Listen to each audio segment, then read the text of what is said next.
Hello students. आज के session में हम लोग बात करने वाले हैं उन बच्चों के बारे में जो जेई मेन 2023 में अपना एग्ज़ाम देने वाले हैं और अभी करंटली 12th में पढ़ रहे हैं, लेकिन 11th आप लोगों की वेस्ट हो गई है या 11th में आपने बहुत अच्छी तरीके से प्रिपरेशन जेई की नहीं की है और अब आपको ये डर लग रहा है या नर्वसनेस हो रही है कि सर 11th हमने बहुत अच्छे से तैयारी नहीं की है, लेकिन अब हम लोग क्योंकि हमारा एग्ज़ाम अब ऑलमोस्ट 4 या 5 महीने बाद हो सकता है जनवरी या फरवरी में, तो अब 11th का रिविजन कैसे करें, उसका जो बैकलॉग बचा हुआ है, जो हमने चैप्टर्स नहीं किए हैं, उसको हम कैसे पूरा करें।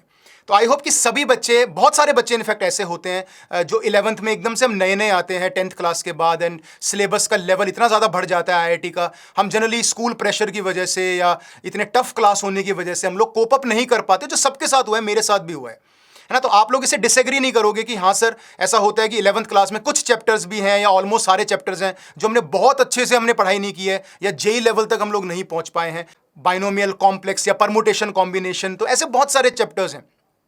तो आज मैं आपको बताने वाला हूं ये स्ट्रैटेजी कि आने वाले लेट्स से 4 महीनों की बात करते हैं हम लोग, ये मान के चलते हैं कि मान लो आपका एग्जाम जनवरी में होने वाला है, ये मान के चलते हैं, है ना। तो हमारे पास ऑलमोस्ट 4 महीने हैं, सितंबर, अक्टूबर, नवंबर, दिसंबर, और टोटल 16 वीक्स हैं टू कंप्लीट 11th क्लास के जो भी हम टॉपिक्स जितने हम कर सकते हैं। हमारे पास 16 हफ्ते हैं।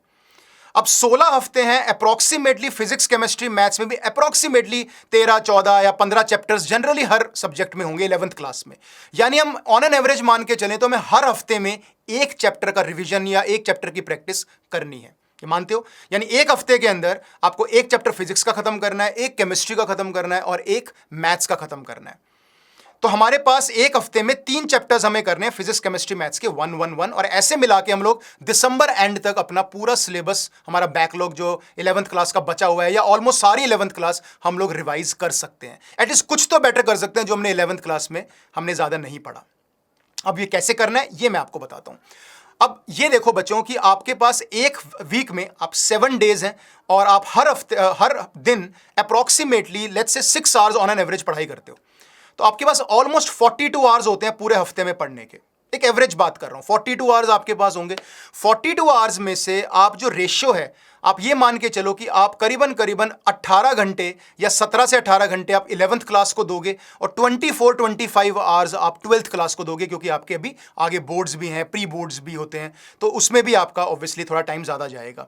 तो मेरा यहाँ पे कहना यह है कि जो बच्चे जेई को टारगेट कर रहे हैं, एक अच्छी परसेंटाइल देख रहे हो, एक अच्छी एनआईटी ट्रिपल आईटीज में जाना सोच रहे हो, ठीक है, तो आपको यहाँ पे 11th क्लास की तैयारी अगर आप सितंबर फर्स्ट वीक से भी स्टार्ट करते हो तो भी आपका काम हो सकता है, आप एक अच्छा स्कोर ला सकते हो जेई मेन में अगर एग्जाम जनवरी में हो गया तो उसके लिए आपको हफ्ते में, जैसे मैंने बोला कि फिजिक्स केमिस्ट्री मैथ्स में सिंगल चैप्टर करने हैं, एक एक चैप्टर करने हैं, और आपको करीबन 18 आवर्स देने हैं पूरे हफ्ते में 11th को, यानी कि हर सब्जेक्ट को 6 आवर्स देने हैं। मैथ्स को 6 आवर्स में एक चैप्टर खत्म करना है, फिजिक्स में 6 आवर्स में एक चैप्टर खत्म करना है और केमिस्ट्री में 6 आवर्स में एक चैप्टर खत्म करना है। अब 6 आवर्स में आप कितने क्वेश्चंस कर पाओगे? मान के चलो आप डेली 1 आवर पढ़ते हो मैथ्स, या फिर आप 4 दिन 1.5 आवर्स पढ़ते हो, दिट्स अप टू यू। आप ज्यादा दे सकते हो टाइम तो ज्यादा भी दे सकते हो, मैं एक एवरेज बात कर रहा हूं यहां पे बच्चों, ठीक है। तो अब आपने 1.5 घंटा दिया या 1 घंटा दिया किसी चैप्टर को, आपके पास टोटल 6 आवर्स हैं और आपको शुरू करना है, मान लो आपको एक चैप्टर सॉल्व करना है, तो आप ऐसे कर सकते हो कि आप हर एक दिन में 1 आवर दे रहे हो या 1.5 आवर, मान के चलो कि 4 दिन में आपको चैप्टर खत्म करना है, तो 20 क्वेश्चंस उस दिन में आप कर सकते हो। डेट मीन्स आप मैक्सिमम 80 क्वेश्चंस उस पर्टिकुलर चैप्टर के सॉल्व कर सकते हो। फिजिक्स में भी 80 क्वेश्चंस, केमिस्ट्री में भी 80 क्वेश्चंस और मैथ्स में भी 80 क्वेश्चंस। बट उन 80 क्वेश्चंस में से आप 30 to 40 क्वेश्चंस अपने मॉड्यूल के या अपने किसी भी बुक के सॉल्व या अनसॉल्व क्वेश्चन सॉल्व कर सकते हो, लेकिन रिमेनिंग जो 40 क्वेश्चंस होने चाहिए या रिमेनिंग जो क्वेश्चंस बच गए हैं वो आपके प्रीवियस ईयर क्वेश्चंस होने चाहिए। प्रीवियस ईयर्स में भी सिर्फ जेई मेन की प्रिपेयर करो अभी, है ना, एडवांस पे ज्यादा मत जाओ। अगर आपने 11th अच्छे से नहीं पढ़ी है, पहले हम जेई मेन लेवल की प्रॉब्लम्स को सॉल्व करेंगे, जेई मेन से पहले एडवांस के क्वेश्चंस हम लोग और धीरे धीरे आगे जनवरी के बाद भी कर सकते हैं या थोड़ा लास्ट मोमेंट पे भी कर सकते हैं कुछ क्वेश्चंस, ठीक है। तो आपको ये ध्यान रखना है कि आपको 20 20 20 20 यानी कि 80 क्वेश्चंस एक सब्जेक्ट में करने हैं, फिजिक्स में, केमिस्ट्री में, मैथ्स में, एक वीक में एक चैप्टर में, और उसमें से कुछ क्वेश्चंस होने चाहिए आपके बुक या मॉड्यूल जहां भी आप पढ़ रहे हो या किसी बुक को रेफर करते हो, या फिर आप 40 क्वेश्चंस कर सकते हो, एक आप अपने प्रीवियस ईयर्स का जरूर करना, वो बहुत इंपॉर्टेंट है। जेई मेन के पिछले सालों के, पिछले 2-3 सालों के पेपर्स कर लो तो 40-50 जितने भी उस चैप्टर से सवाल आ चुके हैं वो आप सॉल्व कर लो। ये आपका एक वीक का टारगेट होगा।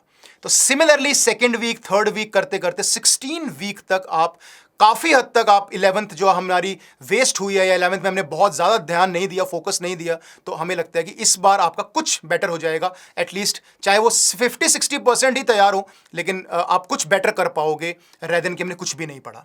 तो ऐसे प्लान करो अपना टाइम टेबल, ऐसा शेड्यूल अपना बनाओ, हर वीक का एक शेड्यूल बनाओ, चाहे डेली शेड्यूल मत बनाओ, एक वीक का शेड्यूल बना लो, उसको फॉलो करो। अगर उसको फॉलो करोगे तो आई एम डेड श्योर बेटा कि आप 11th क्लास का काफ़ी हद तक अपना बैकलॉग खत्म कर सकते हो।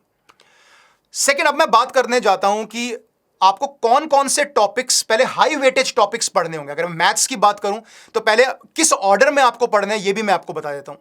सबसे पहले हाई वेटेज टॉपिक्स करने हैं, जैसे कि फर्स्ट चैप्टर आप उठा लो इनइक्वालिटीज का, क्वाड्रेटिक इक्वेशंस का, क्योंकि इनइक्वालिटीज से काफ़ी सवाल आते हैं, वेवी कर्व वगैरह, और क्वाड्रेटिक इक्वेशंस भी काफ़ी अच्छा हाई वेटेज चैप्टर है। तो पहला ये पार्ट करो फर्स्ट वीक में।